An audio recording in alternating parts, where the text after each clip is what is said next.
Welcome back, everybody, to the Yankee and the Brit. I'm Jay, he's Maddie, and today we're going to finish our mock draft 2.0, pick 17 through 32. And Maddie, let's just get into it with pick 17 with the Raiders on the clock. What are you thinking for the Raiders? The Raiders have had the worst secondary in the NFL amongst the worst secondaries in the NFL for the past 3 years. So they take Caleb Farley. They stop the slide. They're exactly the kind of team that kind of take those freakish athletes no matter what. It's just like no matter what's wrong with them, we'll take them. I was listening to the PFF podcast, which we guys like us guys like a lot, and they compared him to the Henry Ruggs of safeties. And I was like, yeah, that makes sense. I quite like that. And so you have Caleb Farley, who's actually could have easily been the top, Jalen Ruggs of corner. Sorry, he could have easily been the top corner on the board, but due to his injury worries, and I think the Raiders are the kind of team that kind of think, I don't care about the injury worries. Let's just take him because he's the best player on the board. Yep, and my rule: no reaching for injuries or players till after pick 20. But this is close enough. I would be okay with that just because of the talent level. His injury scares the shit out of me. But just because of the talent level, and now that you're farther in the draft, you're not guaranteeing the kid $30 million. I think it's not a bad place for him to go, and it would help. Now, my pick will also help the secondary, but it is not a secondary pick. It is Christian Barmore, defensive tackle. Love it. Push the pocket, help the secondary. That was just kind of my thought. And I felt like right here, he was the best player on the board for Raiders needs. Yep, I absolutely love that pick. Great pick. Christian Barmore, great defensive tackle. I actually had him going at 10 in the last mock draft, but that's down mainly to needs. So I really like that pick. Great pick from you, Christian Barmore. Chris Sims' defensive tackle episode of his podcast was absolutely really, really good. Go watch that. And he's big on Christian Barmore. I can't remember the guy who he put first, but I wasn't as big on that guy when I watched this film. And I think you can get him later on. But I really like Christian Barmore. So, good pick. I like that for the Raiders. The Miami Dolphins, who have you got? 18. Vera Tucker. And I think it's a perfect time to protect Tua. Again, we're another team that's in this. Now, they're in a better spot, but they're in this spot of let's do everything we can to see if this quarterback is our guy. Because if he's not, we have multiple picks in the next draft. We can pick out somebody, make a move for him, or like we've talked about, maybe a Russell Wilson after the fact that he's more tradable next year. I think the Dolphins have to do everything they can to make sure Tua is or is not the guy. So let's protect him and see if the kid can play at this level. Yeah, Elijah Vera Tucker, great pick. I've got them doing exactly the same.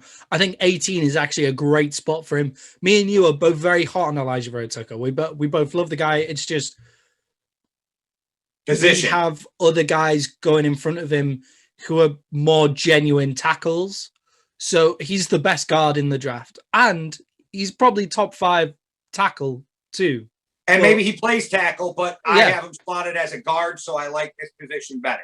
Yeah, I really like Elijah Vera Tucker. That's two picks that are very similar to what we did in the in mock draft number 1. Go check that out. Mock draft number 1, part 2. So pick 19. Who have you got?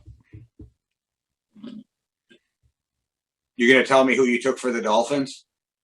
Oh, yeah, I took Elijah Vera Tucker. Yeah, I agreed with you. I was agreeing with you. That. Sorry, I was reading. I might have missed you say that in my notes because I was like, what the hell happened? All right. No, that's 19. Okay. So I was agreeing with you. All right. Well, for the football team, I have them taking Koromoa, and that's all you're getting out of me because I'm not botching that name again. Jeremiah Owusu Koromoa. Yeah. That's what I'm talking about. Bail me out, Maddie. I really like that pick for the football team. They're in a position now where it's kind of like take the best guy on the board, on your draft board, just because they could really do with some star talent, you know, and Owusu Koroma has the potential to have star talent. You haven't taken Xavier Collins yet, have you? Which means you have Owusu Koroma above Collins, but I'm really high on Xavier Collins. And no doubt I'll be proved wrong. For those of you who are watching after watching Mock Draft number 2, part 1, I made a trade for the Washington football team. They moved all the way up to 14, where the Vikings are picking. So I have Jay's Minnesota Vikings taking Tevin Jenkins to fill up their offensive line needs, just because I feel like they're taking a tackle. Like, they could have taken Elijah Vera Tucker up at 14. I like it, and it's another guy I think can play guard. Yeah, and Tevin Jenkins would have been a reach at 14. But when you get down to 19, he's probably more of in the 20 picks, but just where Minnesota were kind of picking, like, Tevin Jenkins is a good guy to have. I bet there's a few teams on this in this board now that see the Vikings taking Tevin Jenkins and are getting really annoyed, because I feel like he's penciled in for a few teams, like the Bears, who are picking just after the Steelers would like him to fall that far. The Titans wouldn't be upset. I really like Tevin Jenkins. Like, he's by no means the best offensive line prospect, but he's a first rounder for me. I really like the guy, and I was very hot on him as well. Because of the way he plays and his ability, I actually think he could be the top guard or one of the top guards. Yeah. So, therefore, I think it's a perfect pick. I think you get a guy that helps you fix that offensive line. If you watched our first part of this video, I explained why I don't think the Vikings would have went offensive lineman. But with your trade back, I'm definitely good with that and could see them doing that if they trade back. I will die during the draft if they trade back, because every year they trade back on me. I had to watch them trade back 4 or 5 times before they drafted Alexander Madsen in the 3rd round. It was it was killing me. It was killing me. Yeah, and you just look at it and you're like, that's a good value trade back, because even the guards, even the utility offensive linemen, you are missing out on Elijah Vera Tucker by 1 spot, but I think Jenkins is possibly a better tackle than Vera Tucker, but Vera Tucker's a better guard than Jenkins by a decent amount. I think you're happy with, like, because you'll be getting picks from the 49ers as well, from the Washington football team, as well. So you're not missing out on too much by trading that far back. The Chicago Bears picking at 20. What have you got going on with them? I have the Chicago Bears trading that pick to the Steelers. Yeah. And I have the Steelers taking Xavier Collins, because they need to replace Bud Dupree. I absolutely love that pick. That is a great play. I really like that. The Bears don't want the 20th pick. Let's be honest. I don't think so. I think if they weren't going to move up, they got to move back. Like, yeah, there's just something about the Bears picking at 20 where there's not really much that they're going to be happy with. If you get what I mean, like, it's just because their needs are kind of like, they're a playoff team, but for some reason their needs feel so much worse than other teams around them, and that's because they need a quarterback. That's because they were the worst 5-1 team in NFL history. Yeah, they were shocking. I made videos watching the Bears fans through the whole season, you're not as good as you think you are. You better calm down. When they were 5-1 and they're like, we're winning the Super Bowl, we're doing this, like, yeah. If they can find a way to, go check out the NFC North page that Jay runs. It's really good quality if you're looking for NFC North stuff. And I really like that. I don't know why I didn't think of the Bears trading out, because I was trying to find ways for them to trade up. I'd trade back would be a great play for them. If they could trade back and then use the picks that they get from the Steelers to then trade up in the 2nd round to get a Kyle Trask, Kellen Mond, who's the other guy? That's getting really big now. There's another guy that's getting really big now as the quarterback. So if they could use the Steelers, thank you. Yeah, if they could find another way to, if they could find a way to trade back and then use those picks to move up in the second round. I think that would be a good play for them. Almost too good. Well, for here's the a Chicago teaser. Bears Wait 4 picks, and I'll tell you how they changed their franchise. Right. I've got them taking Elijah Moore. Because I just think he's a really good receiver. I think they need to find a way to create some excitement in their offense, and I think a guy like Elijah Moore playing opposite Allen Robinson could really work for them. And sorry, Bears, the Bears fans, I don't know what to say to you. If you're not going to, there's not really much you can do with that 20th pick unless you're going to trade back or find a way to trade up. The Colts at 21. Jason Owens. Yeah, Jason Owens. Yeah, Owe. Jason Owe. I looked down and I thought my H was an N, I guess, but yeah. So we both agreed pass rusher because I've gone Jalen Phillips. The reason that you're not picking Jalen Phillips, is that because you're worried about his injuries, or is it you believe that Jason Owe is a better player than Jalen? No, it's his injuries, and I think Jason Owe is better in the scheme that they're going to run in Indianapolis, because I think he's better dropping back in coverage with some of the exotic stuff that they the Colts like to do off the line, but it's the injury. It's absolutely the injury. Yeah, and I think that Jason Owe works there as well. I really like Jason Owe as a pick. I just think that Jalen Phillips, there's a lot of talk about him being possibly the best defensive player in this draft. Now, I believe it's Micah Parsons, but there's a lot of talk. But with the injuries, that's a problem. Yeah. He could be the best player in the draft, prospect, and NFL career, but could fall into the second round quite easily. But if he retired and then has come out of retirement and hasn't had a problem since coming out of retirement, so it's right. So if you're the Jags and you can snatch Trevor Lawrence with your first pick, and then at the beginning of the second round, even though they have another first round pick, at the beginning of the second round, pick up a Phillips, you just stole the draft. You know what I mean? Even if they take a Phillips with their 25th. Right, but I was saying if we're going by the assumption that maybe he falls to the second round. If he falls in the second, then you take it, and then the Jags stole the draft, right. Smashed it. Love that. But I've got him going to the Colts. I think he would be a really good fit at the Colts. That Colts defense is good. Like, it is fire, but it could just use with one more person in it.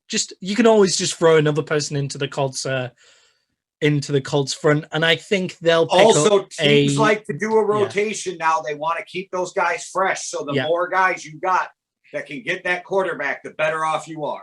And I think they'll pick up a weapon later. Like the wide receiver class, we're only talking about the very top wide receivers when we're talking about wide receivers, but they could definitely pick up a weapon. And they're not that bad. They brought T.Y. back. They got, what's the rookie they drafted last year? Pittman? Is that his name? I don't remember. But whatever. Yeah. So they're not dead at wide receiver at all anyway, so they don't need to jump. I think it's a good pick. I think that was a good pick for them. Yeah, I think whoever they take there, you think like, yep, that works for them. Just take whichever pass rusher they've got highest on their board. Take if you're okay with his injuries, take Phillips. I think he's a better player. But even if you take Greg Rousseau, even if you take like Boogie Basham, whoever you want in there, like you can, the Colts have a good chance of making that kind of guy work. The Titans pick JC Horn at 21 for me. As much as if you want to know why JC Horn's fallen this far in a lot of things, he's a lot higher than this. Then go watch our other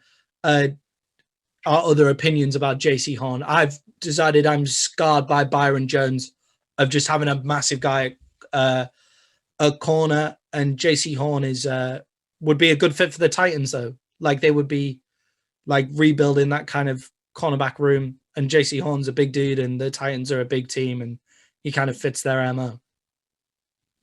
So is there any argument that the Titans may have the toughest son of a bitch in the league as their head coach? Is there even a question?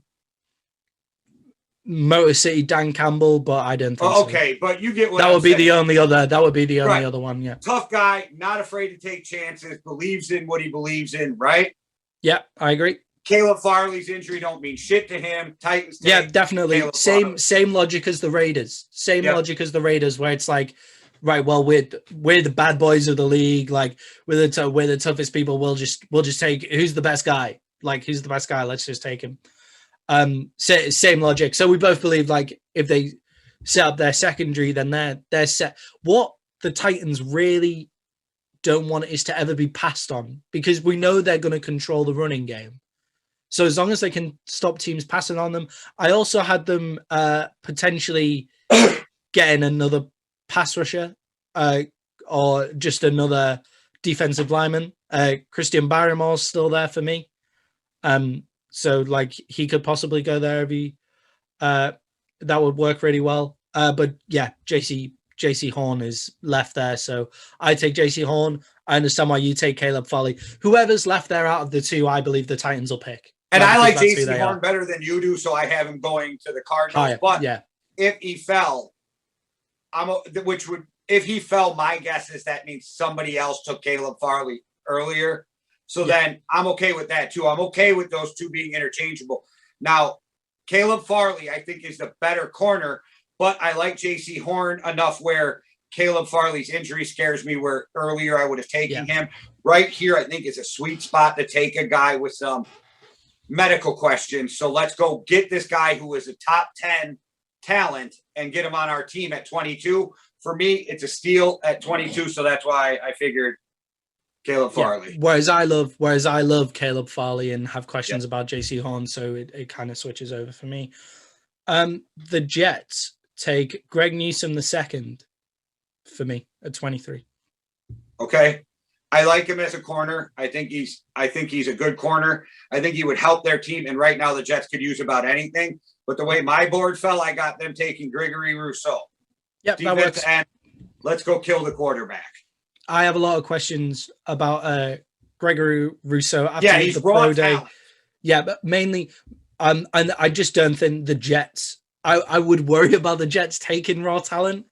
Just because they seem like they can't. Their head coach now, right? Like their new head coach, Rob Saleh. Yeah, Rob Saleh. I'm like, let's put this monster with this innovative defensive coordinator who does all kinds of crazy shit with that defense. Or even if it's normal place, he sets it up so it looks crazy, or you know what I mean, makes you think it half a second. I think he's the great coach for him. So I thought it was a great landing place. And why not bring in staple to be the staple of your defense right after you just picked the guy who's supposed to be the staple of your whole team and offense. Yeah, and for the same reasons as Rob Saleh being there, I think they could easily take like a punt on a guy like Asante Samuel, a cornerback as well, who I think is incredibly talented, but will definitely fall into the second round just for size reasons. But like the guy's got the brain, and like Rob Saleh will be able to show that off, people are going to get sick of me saying this, but he's got the pedigree. He grew up in an NFL locker room. That means something to me. He already knows what it's like to be a pro.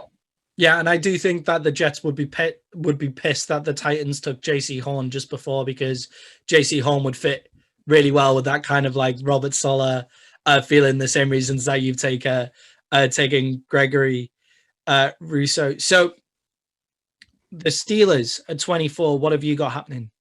Well, I had the trade with the Bears, and I have the Bears drafting. Ready? Wait for it. Probably the first real reach of the draft, but they have to. Kellen Mond, quarterback. That is the biggest reach. Here's the thing. Reach. I don't think so, because I think somebody's going to move up to the end of the first round or move up to the beginning of the second round to take him. So if you don't have a pick high enough, I am not sold on Miller. I think Kellen Mond actually has a chance of being one of the better quarterbacks in this draft. I like Kellen Mond. Some of them top quarterbacks are going to bust out, right? That's just how the NFL goes. So I think he's got a chance to be the third best quarterback in this draft, the fourth. I don't know who's going to be what, but I think for the Bears, you traded back, you picked up more picks, Now you grabbed your quarterback. My guess is with that trade, you got the Steelers' second pick too. Mm-hmm. So you got two picks you got more picks in the second round. Take your quarterback, build your team from there, because this draft is deep at wide receiver, at guard. You know what I mean? There's linebackers. So take your quarterback, move on, call it a day. But with the pick, if the Bears get the Steelers' second round pick, do you not think the Bucks would take 2 second-round picks to move out of the 32nd spot, and the Bears just move up to 32? If you can get them to trade, that doesn't mean somebody's necessarily going to trade. Yeah, exactly. Now you're telling a team that you want them to go from the 32nd pick all the way back to the 20th pick.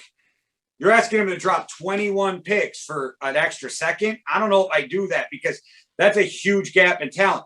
If you could trade back again, go ahead and trade back if you're the Bears. I just didn't see anybody else was going to want to move up for at 24. Yeah. It's just all the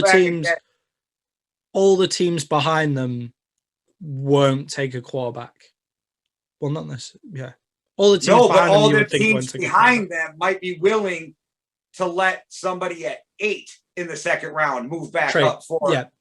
That's kind of where I'm sitting. What if Denver, because I don't have Denver taking a quarterback, what if Denver calls up the Bills? You know what I'm saying? And they're like, hey, let me trade with you. Yeah.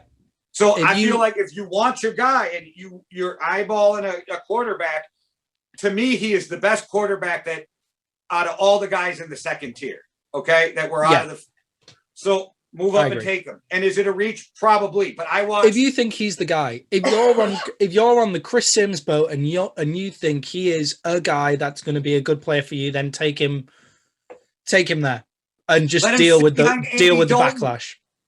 Who better to sit behind for a year than Andy Dalton and let him learn how to be a pro's pro? Yeah, deal with the backlash. If you really think he's the guy, how much backlash do you get, though? If you're the Bears fans, aren't they just happy that they tried to find a quarterback after what happened with Trubisky? Yeah. So I'm not even sure you get the backlash, and then maybe you convince a guy like Robinson to stay.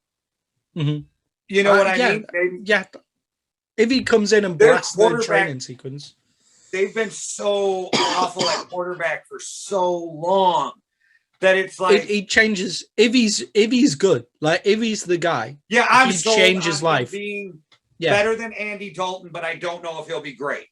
Yeah, he changes life in the Bears if he's as talented as people seem to think he is. And I also like Callum Mond. It's just I wouldn't reach that far. I've got the Steelers staying there, and I've got them taking Christian Barmore, which is just. Like, if Christian Barmore falls that far, he's easily the most talented defensive lineman left on the board, and where better for him to go than the Steelers? Like, that's a Steelers player right there, isn't it? You see him and you think, yeah, that's a great spot for him. Christian Barmore, he goes there. We've spoken about him already, and I think the Steelers is a great place for him to go at 24.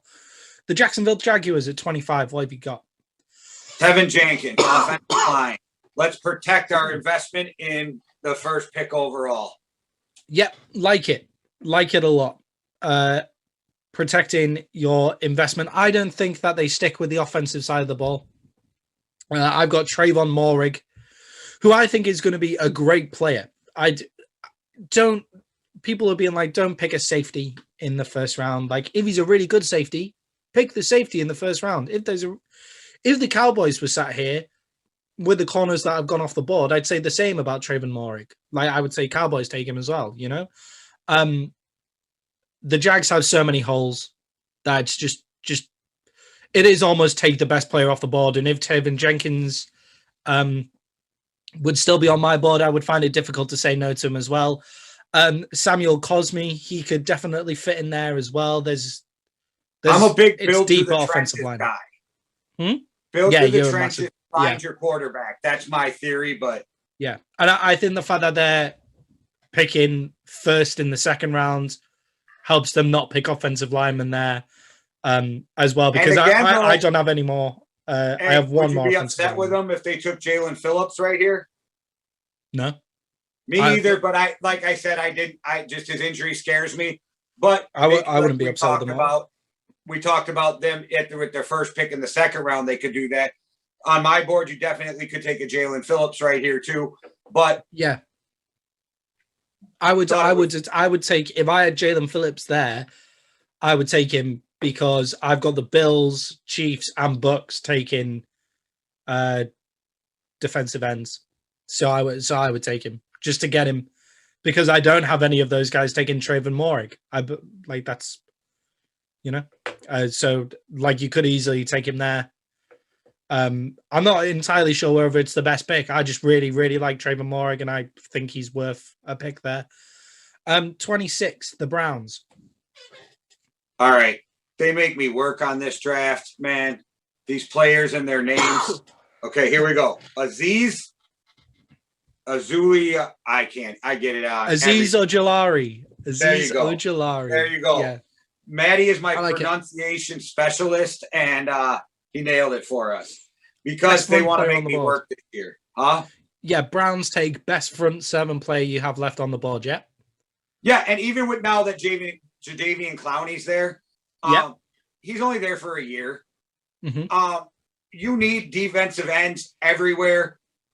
It's a great spot now that you got Clowney there too, because more rotation. Kevin Stefanski from the Minnesota school of rotate, so that your guys are never tired. I think it's a great pickup. I think me and you have talked about this. Their offense is pretty good. If they did nothing else on offense, they'd still be good. So they're going to be good. They're going to be good on offense. They're set. One of the best offensive lines in the league. They've got the run game. You're sold on Baker. I don't hate Baker as much as other people do. Like, you're really sold on Baker. I really like Baker. I think they should get rid of OBJ. You're not so sure, but yeah. Yeah, that kind of stuff. But like, imagine being in that position. Problems. Yeah, imagine being in the position to say, Baker Mayfield might not be a top 10 quarterback, or he might be a top 10 quarterback. Or should we get rid of OBJ? That's kind of one of those good questions. It's like that's a good should we get rid of one of the best wide receivers in the league? Like, just because the run game is so strong and our depth at Landry's still there. Yeah, they're our sweetheart team. I feel like the Cleveland Browns, and we really enjoy them. I just think just add to your front seven with whoever's the most talented guy on the board and whoever you think is going to help. And I've got Jeremiah Owusu-Koramoah, the linebacker, still on my board to take there, and I think he would be awesome in the Browns team. I think he would be great, especially because he's able to he's got some coverage potential as well. Like, he's able to cover in the linebacker spot, so I think he really works there. I like it. The Baltimore Ravens at pick 27. Terrence Marshall. Same. Terrence Marshall. We've said this since the offseason needs videos. Terrence Marshall, a lot of people are sleeping on. And I wouldn't be surprised if, like, the Bears took him instead of Elijah Moore. I just think he's such a good fit at the Ravens.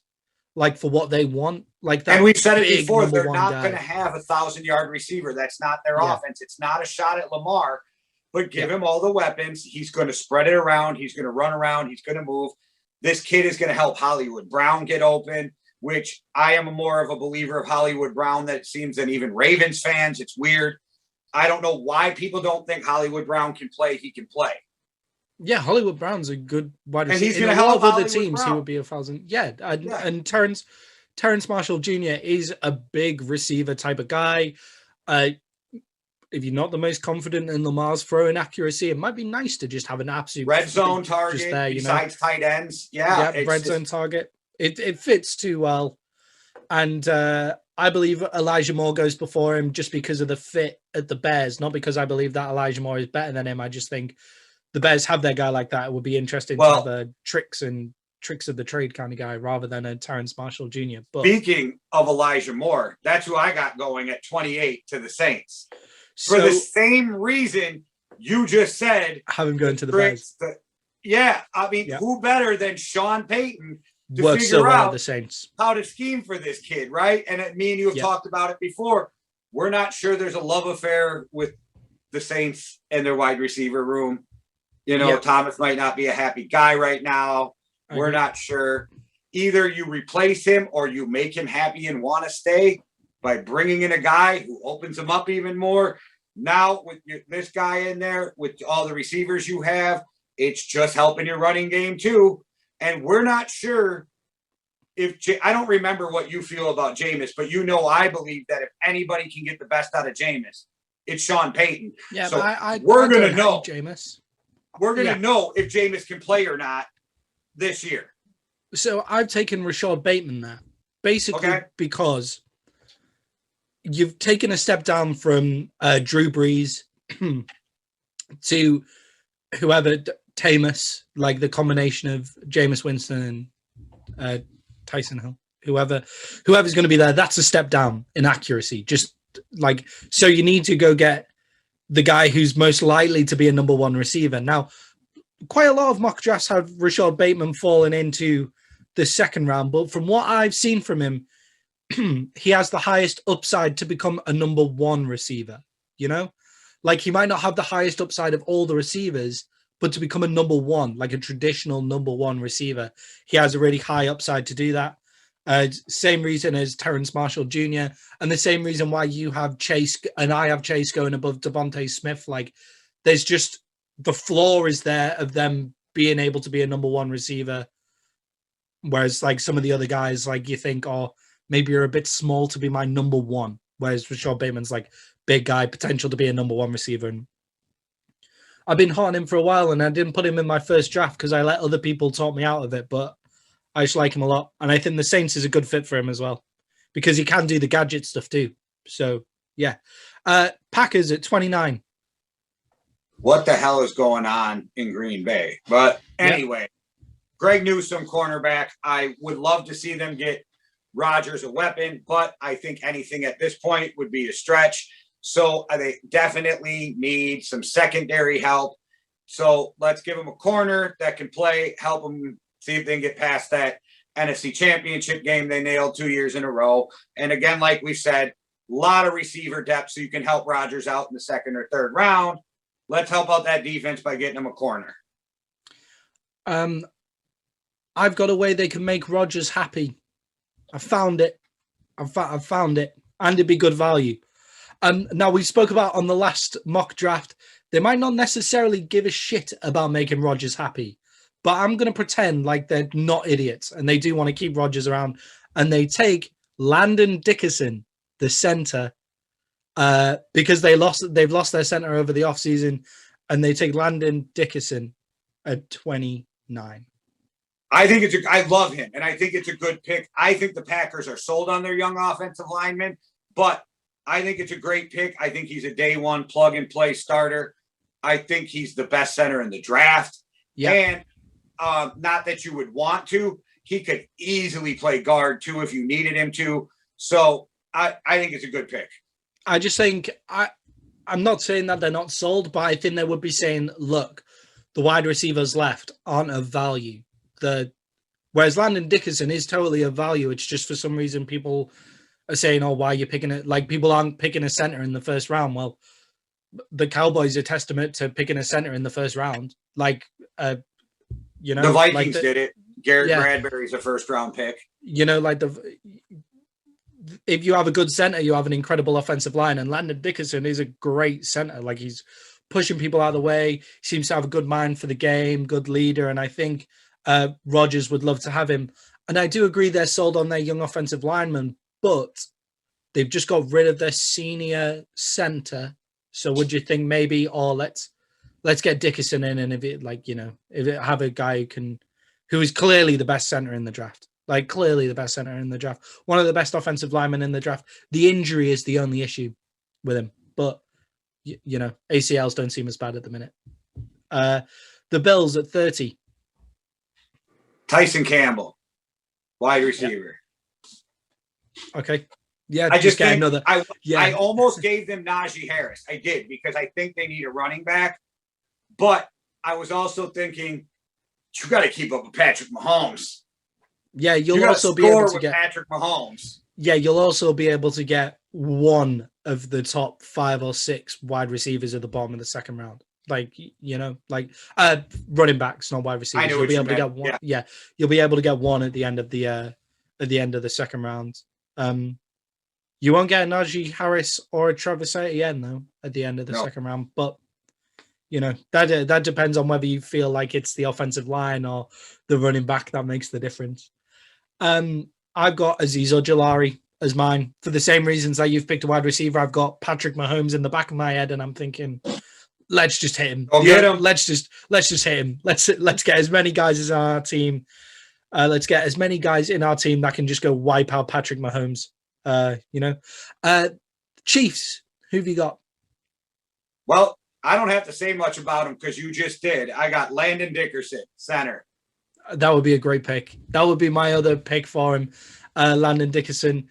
That would be a really great pick. They do have to fix their offensive line, but the Super Bowl proved that.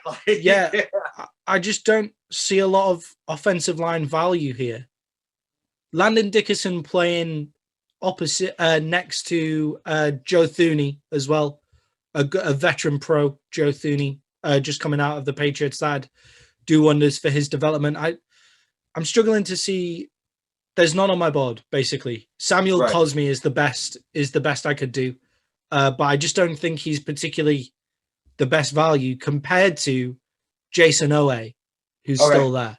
So I've got Jason Owe for the Chiefs, and I totally acknowledge that it's not their need, but just you can never have enough pass rushers. We've said it enough. You can never have enough pass rushers. Jason Owe's a freak. Get him in. And they didn't get nearly enough pressure on Brady. Not nearly enough. Yeah, and the Chiefs are thinking, who have we got to beat? We've got to beat Brady. We've got to beat Josh Allen. Roger. Yeah, they're thinking that far ahead. And to beat those guys, you have to get to them. And if you take Jason Owe, then he's a freak. Like the guy's a freak. Yeah, he's a plug-in starter, but just like he's raw, but you still start him. You know what I mean? Like he's raw, but you just send him in off the edge. Or he's definitely one in the rotation. And then the Tampa Bay Buccaneers, who have you got? I got them taking a top 10 talent at the end of the first round with Jalen Phillips. God, I would hate it if Tampa did that. That would just be crazy. I don't think Tampa lets him slip into the second round. If he's there, not a chance. If Jalen Phillips is there, with all of these teams, with the Bills, Chiefs, the Bucks, even the Packers could go off Landon Dickerson for Jalen Phillips, except the Packers are this weird. We stick to our rules when we draft. We don't draft injuries. We don't draft this. Which is why they might not. Yeah, which is why they might pass on Landon Dickerson as well, like absolute idiots. But I've got them taking Gregory Rousseau. I've got Boogie Basham. Who's one of my favorite guys falling into the second round for the Jacksonville Jaguars to pick up. If they get Boogie Basham, you think, yeah, that's an okay draft. I did have them the first time on mock 1.0 taking Najee Harris, but after I realized that Jalen Phillips is probably going to fall farther than I had him in the 1.0, that's how we ended up with Jalen Phillips in the Bucks at 2.0. If Jalen Phillips makes it to the Bucks, you may, like Patrick Mahomes, better put on some weight because he's going to get hit quite a lot in the Super Bowl next year. If they make it to the Super Bowl, obviously. But that would be a scary front rotation, and it would be the best bang rotation for their buck at 32. You got a great player with the last pick of the first round. Yeah. Minus the worries, you know what I mean? If he doesn't have any injury issues, you stole this guy. And even if he does have injury issues, he's only in your rotation. So it's not even the biggest, it's not even the biggest deal. He's a great guy for them to pick. Gregory Rousseau, for just raw talent, from a raw talent standby, would also be a great guy for them to pick. He's got top 20. He's probably a top 20 player, but people will be worried about just how raw he is, which is why you take some of the other guys in front of him. you can switch it. What I've done, you can switch around the Bills, Chiefs, and the Bucks picks. Whichever way you want to dice them, you can take them all. I think the Bucks would be a great place for Rousseau to go, just because of how raw he is, and then you're around that experienced defensive line that they've got going on down there. That'll teach him so much, and he'll be a great player down there as well. Yeah, very happy with my picks there. I think Kellen Moore is a definite reach from you. Definite reach. But if you think if he's the guy, you take him. If we're talking who's the best player on your boards, yeah. But if we're talking that, I think then you're talking Trey Lance, Justin Fields, and Mac Jones are way higher reaches, because you're taking them in the top of the draft when these guys probably shouldn't even be drafted until the 20s, right? 3 of these guys. So I figure if I could have got back farther with the Bears, and if I'm the Bears, I would have. I just didn't see somebody who was willing to come up from there. And if you identify a quarterback and you watch Chris Sims, you've heard him say it, he's your guy. There ain't a price that's too expensive. Go get him. Yeah, it's all about how much higher you have him rated than Andy Dalton, how much higher you have him rated than Kyle Trask. Like, all of those guys will be available in the second round. And personally, from the film I've watched, he's a lot higher rated than that. And he's not going to make it down to the 20th pick of the second round, Kellen Moore. No, and he's not going to throw a ton of picks. He's not going to make dumb mistakes. He's going to get rid of the ball. He's not going to take a bunch of dumb sacks. Yeah. He's a kid that played, almost 40 or over 40 games in college. Andy Dalton with more potential. Dalton with more potential. Like, he makes a lot of sense to the Bears if that's what they want to pick. And he's got good legs. Yeah, that would be the only thing in the draft where I'm like, oh, I couldn't see. I don't think they will do it, but I could see them definitely doing it, you know? I think it gives you a chance to make your team a lot better than picking anybody else, because the Bears are in such a weird spot. Yeah, that 20th pick is hell for the Bears, because their needs are glaring. Like, their needs are big players. Where you almost want to switch the Bears with the Falcons. You know what I mean? Because then the Bears will be able to take one of the top quarterbacks, which is what they need, and then the Falcons aren't reaching for any of their needs, where they can get, there's decent corners that fall to that point, there's decent linebackers that fall to that point, you know? So they're kind of in opposite situations to each other. Good draft, man. I mean, maybe you get the Saints to jump up there and trade again with you if you're the Bears, to get in front of the Ravens, because you know they're probably going to take a wide receiver. Maybe you could get somebody, but it's going to be hard. But if they could try, I agree with you. It's a little bit of a reach. But if you could trade back again, pick up a couple more picks, draft at 28, it makes the reach a lot better because of all the picks you picked up. But yes, again, if the Packers want to make Aaron Rodgers happy, they could trade up, get a wide receiver. You know, if the Bills really want to get another guy opposite Stephon Diggs, they can make something happen there. But I don't think any of them would. So that would be, if you're taking Kellen Moore, you have to take him there. Otherwise, you're not getting Kellen Moore. Right. And like you said, unless you can get back up into the first round, but you're going to have to give up a ton. Unless you say you're going to take a quarterback, even at the beginning of the second round, and you can get him in the first, that's worth it because of the 5th-year option. Yeah. Agreed. All right, guys. Well, I think we did it. We made it through Mock 2.0. We appreciate you all watching. Check us out, YouTube, Facebook, Twitter, Instagram, podcasting platforms. All right, everybody. One world, one love. Deuces. Cheerio.